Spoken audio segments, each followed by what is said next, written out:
আসসালামু আলাইকুম এভরিওয়ান, কি অবস্থা সকলের? কেমন আছেন সবাই? আশা রাখছি সকলেই ভালো আছেন।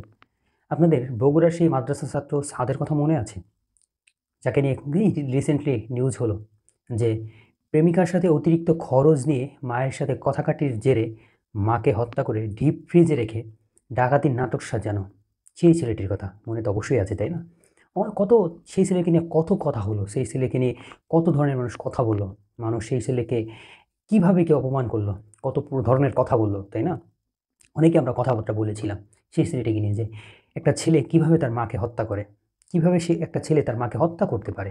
এই কথা আমরা অনেকেই বলেছিলাম, এমনকি আমি নিজেও কিন্তু এটা নিয়ে ভিডিও বানিয়েছিলাম, কিন্তু কি কারণে যেন আমি ভিডিওটা আপলোড দিইনি। আমি আপলোড দেওয়ার জন্য ফেসবুকে ইউটিউবে আমি ডাউনলোডও দিয়েছি, ইউটিউবে আপলোডিং দিয়েছিলাম, কিন্তু আপলোড হওয়ার কিছুক্ষণ পরে কি মনে করে যেন আমি আমার ভিডিওটা ডিলিটও করে দিই কেউ দেখার আগেই।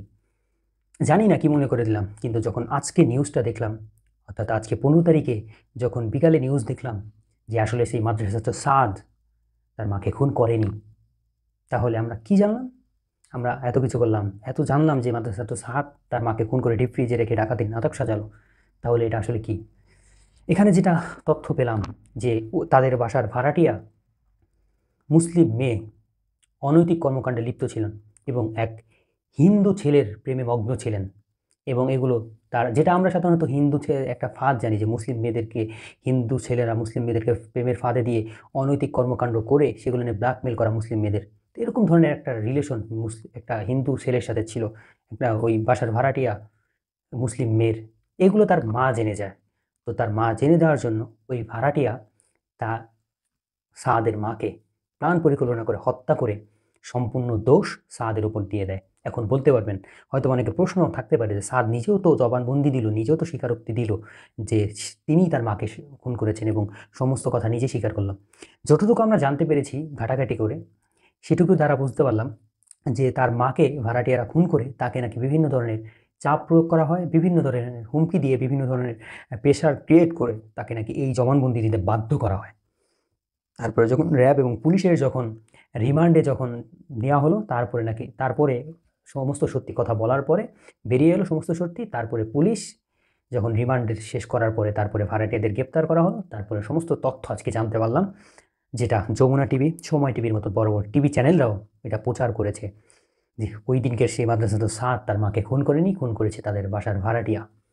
তাহলে আমরা তো না জেনেই কত বক্তব্য দিয়ে দিলাম, কত মন্তব্য করলাম, আমরা আমরা কত কিছু করলাম না জেনেই।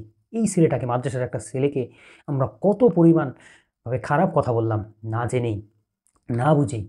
মাদ্রাসার বললাম, একটা মাদ্রাসার ছাত্র এগুলো কীভাবে করতে পারে, মাদ্রাসার ছাত্রদের ব্যাপারেও প্রশ্ন আমরা তুলেছিলাম। এমনকি আমি যতদূর জানতে পেরেছি, যদি আমার ভুল না হয়, যে এই ছাত্রটি দাখিল দারুন্নদা সিদ্দিয়া কামিল মাদ্রাসার মতন একটি প্রতিষ্ঠান থেকে দাখিল পাশ করে বের হয়েছে, যদি আমি ভুল না করে থাকি। যেটুকু জানতে পেরেছি, দাখিলে দারুন্না থেকে পাশ করেছেন, তাকসির শাখা থেকে, এই তথ্যটুকু আমি পেয়েছি। তো একটা মাদ্রাসা ছাত্র কখনো এরকম করতে পারে না সাধারণত, আমরা এটা বিশ্বাস করি। কিন্তু তারপরে যখন আমরা এটা জেনে আমরা খুবই অবাক হয়েছিলাম, ওই ছেলেকে বিভিন্নভাবে গালমন্দ করেছিলাম, অনেক সমালোচনা করেছিলাম, কিন্তু আজ আমরা জানতে পারলাম যে ছেলেটি আসলে খুন করেনি, তাকে খুন করেছে তাদের বাসার ভাড়াটিয়া এবং তাকে প্রেশার দেওয়া হয়েছে, চাপ প্রয়োগ করা হয়েছে, যার কারণে তিনি এই জবানবন্দি দিতে বাধ্য হয়েছে। যাই হোক, এখন হয়তো বা কোনটা সত্য কোনটা মিথ্যা আল্লাহ তাআলাই ভালো জানেন। আমরা কোনো ব্যাপারে সমালোচনা করার আগে, আমি এই জন্যই মূলত আজকের ভিডিওটি, যে আমাদের কোনো ব্যাপারে সমালোচনা করার আগে ওই ব্যাপারে সম্পূর্ণ জ্ঞান আমাদের আগে নিতে হবে। কারণ পরবর্তীতে সত্য কি হয়তো আমরা না জেনেই একটা মানুষকে খারাপ বলতে পারি না। না জেনে কখনো কারো বিরুদ্ধে কিছু বলা কখনোই ঠিক না। আল্লাহ তাআলা আমাদের সকলকে সঠিকটা বুঝার দান করুক, বুঝার তৌফিক দান করুক, এবং কারো ব্যাপারে না জেনে কোনো তথ্য প্রচার করা থেকে আমাদেরকে বিরত রাখুক। এই ব্যাপারে কি ঘটনা, বগুড়ার এই ছেলে সাদের ব্যাপারে কি ঘটনা, কেই খুন করেছে বা কি তার পিছনে, এগুলো হয়তো আমরা আগামীতে জানতে পারবো। আর যদি সাদ নিজে খুন করে না থেকেই, তাহলে এই যে র্যাবের একটি কর্মকাণ্ডের কারণে এই ছেলেটাকে যে সারা দেশের মানুষ এত সমালোচনা করলো, এত বাজে কথা বললো, এই সম্মানটাকে তিনি ফিরে পাবে এটাই প্রশ্ন। কিভাবে তার সম্মান ফিরিয়ে আনা যায় জানি না, আমার দেশের মানুষ কিভাবে এই বস্তুকে বুঝতে পারবে। আল্লাহ আমাদের সকলকে বোঝার তৌফিক দান করুক। ওয়া আখিরু দাওয়ানা আনিল হামদুলিল্লাহি রাব্বিল আলামিন। আসসালামু আলাইকুম ওয়া রাহমাতুল্লাহি ওয়া বারাকাতুহু।